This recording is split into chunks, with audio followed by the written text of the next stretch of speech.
Chairman PCB जो कि पाकिस्तान वापस आ चुके हैं और उनकी सरगर्मियां जो हैं वो शुरू हो चुकी हैं। उनका कहना है जी, ज़राए के मुताबिक उनका मिशन जो है वो ये है कि उन्होंने किसी भी तरह पाकिस्तान क्रिकेट को जो है ना बेहतरी की जानिब गामजन करना है। और उन्होंने मुलाकातें की हैं जी बोर्ड ओहदेदारान से, क्रिकेटर से और जो दीगर स्टेक होल्डर्स हैं उनसे।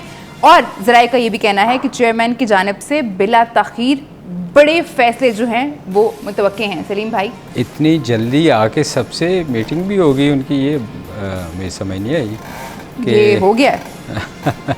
क्रिकेट बोर्ड से तो हो सकती है, पर मेरा ख्याल जो वो आपने जो कहा है मेरा ख्याल होनी तो चाहिए ना। वो जो उन्होंने मेजर सर्जरी का कहा है जी, अगर अब नहीं करेंगे तो फिर कब करेंगे हम? क्योंकि देखें टीम जो भी करे, अच्छा करे बुरा तो हुआ है। अगर अच्छा भी अगर हम इवन क्वालिफाई भी कर जाते हैं लेट से, तो मेरा ख्याल है जो पिछली सिलेक्शनें हुई हैं उनको मद्देनज़र रखते हुए और जो चीज़ें हैं वो चेंज होने वाली तो हैं। तो मेरा ख्याल है जी जितनी जल्दी कर लेंगे उतना ही बेहतर होएगा।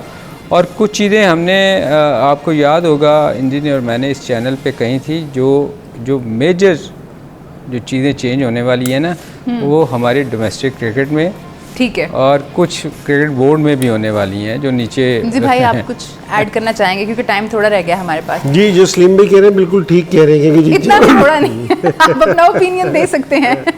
नहीं ठीक है, आके रह के आए हैं, उनकी टीम के लोगों से भी बात हुई होगी, कुछ प्लेयर से भी उन्होंने किया होगा और कुछ मैनेजमेंट से भी बात की होगी, कोचेस से भी बात हुई होगी। उसके बाद उन्होंने कोई रिजल्ट निकाला होगा, कुछ सोच रहे होंगे कि जी किस चीज़ में इम्प्रूवमेंट आनी चाहिए, तो ज़रूर लेके आनी चाहिए। ये तो हम भी महसूस कर रहे हैं ना कि जी चेंजिंग की ज़रूरत है पाकिस्तान को, ठीक है। और देखिए हम तो ये दुआ कर रहे हैं कि जी सुपर 8 में जाए, लेकिन हम ये वाली भी बात कर रहे थे कि जी जिस तरह आप पिछली 4 सीरीज़ों से आप छोटी टीम से हारते हुए आ रहे हैं। पाकिस्तान फैंस के लिए एक अच्छी खबर है, अच्छी कह लेना चाहिए, क्योंकि 2 मुसलसल शिकस्तों के बाद पाकिस्तानी टीम को फाइनली एक जीत मिल गई है। ऑल्दो इट्स अगेंस्ट कैनेडा, लेकिन फिर भी थोड़ी सी उम्मीद जो है वो बनना शुरू हुई है। बल्कि हमारे यहाँ तो एक ही मैच जीतने के बाद डिस्कशन हो रही थी कि पाकिस्तान ने फाइनल खेल जाना है। कौन कह रहा था? इंजी भाई और हमारे प्रोड्यूसर। नहीं, हमारे इंजी शायद इतना वो तो करते ही हैं हमेशा से ही, हमारी टीम को बैक तो करना ही चाहिए, मगर अरबी हमारे प्रोड्यूसर जो है वो बहुत इंथुजियास्ट हैं क्रिकेट के। उनको लग रहा था बस अब हम फाइनल में, और जीत गए। वो सेमीफाइनल से फिर फाइनल में चले गए थे एकदम डायरेक्ट आगे पहुंच जाते हैं। फाइनली एक जीत मिली है, इससे थोड़ा सा मोरल तो हाई होगा। ऑल्दो हमें अगर अपना नेट रन रेट जो था वो यूएसए से बेहतर करना था, तो हमें ये टोटल जो है वो 13.5 ओवर्स में चेस डाउन करना था, ऐसा नहीं हो सका। देखिए ये है डर। अगर चूँकि हम 2 मैच हार चुके हुए थे तो हमें एटलीस्ट कोशिश तो करनी चाहिए ना। जो एफर्ट हम कहते हैं कि नज़र आनी चाहिए, लोग भी जिस वजह से नाराज़ नहीं होते कि अगर आपकी एफर्ट नज़र आए। तो आपने ये वहद एक टीम ऐसी थी, क्योंकि आगे जो मैच है वो थोड़ा सा इससे मुश्किल है, वो टीम आयरलैंड से है, तो वो आपको इसी मैच में इतना अच्छा रन रेट कर लेना चाहिए था कि अगर वो जीते तो शायद इतना फ़र्क ना पड़ता। तो मेरा ख्याल जो वो एक डर है ना, टीम हमेशा देखें आप हार जीत गेम का हिस्सा है, मगर वो एक जो डर होता है ना वो नज़र आ रहा है आपकी टीम में कि आपने जो चेंजेस की, आपने जो बेंच स्ट्रेंथ थी, जो इंजी ने भी उस पहले प्रोग्राम में कहा था कि उनको खिलाना चाहिए। तो इसका मतलब है जब आप डरते हैं ना तो फिर आपकी परफॉर्मेंस उस तरह नहीं हो सकती जिस तरह होनी चाहिए। ठीक है। तो आपको एटलीस्ट उस डर से निकलना चाहिए। हार जीत गेम का हिस्सा है। अब अगर हम डरते ही रहेंगे तो फिर इसका मतलब है कि अगले मैच को भी हम सिर्फ जीतने के लिए जाएंगे, रन रेट बेहतर करने के लिए नहीं जाएंगे। ठीक है इंजी भाई, 107 का टारगेट था जो कि हमने 17.3 ओवर्स में पूरा किया है। शुक्र है हमने पूरे ओवर नहीं लिए इसको। बट अगर हम बैटिंग लाइनअप की बात करें, मोहम्मद रिजवान ने 53 रन स्कोर किए हैं, बाबर आजम ने 33, दोनों का स्ट्राइक रेट 100 का था। साइम अयूब अगेन, आप उनकी इस इनिंग को कैसे देखते हैं? आज भी उन्होंने जो है 12 बॉल्स खेली हैं, 6 रन्स बनाए हैं और आज भी कुछ अच्छा परफॉर्म नहीं कर पाए वो। जी, परफॉर्मेंस तो आज ही कुछ थोड़ी सी बेहतर नज़र आई है, वरना तो परफॉर्मेंस तो नज़र नहीं आ रही थी कहीं भी।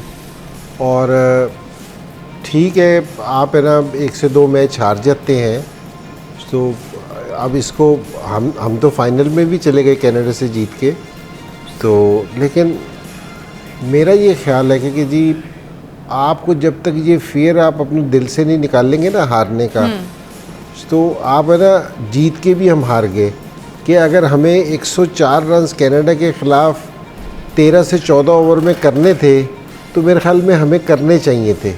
और मैं इस पे आपको इसलिए कहूँगा क्योंकि जी दो जो हमारे मेन प्लेयर है ना जी, जिन पे हमारी टीम रिलाई करती है, तो मोस्टली स्कोर 85 स्कोर उन्होंने किया है, 90 स्कोर की कंट्रीब्यूशन है उनका 104 में।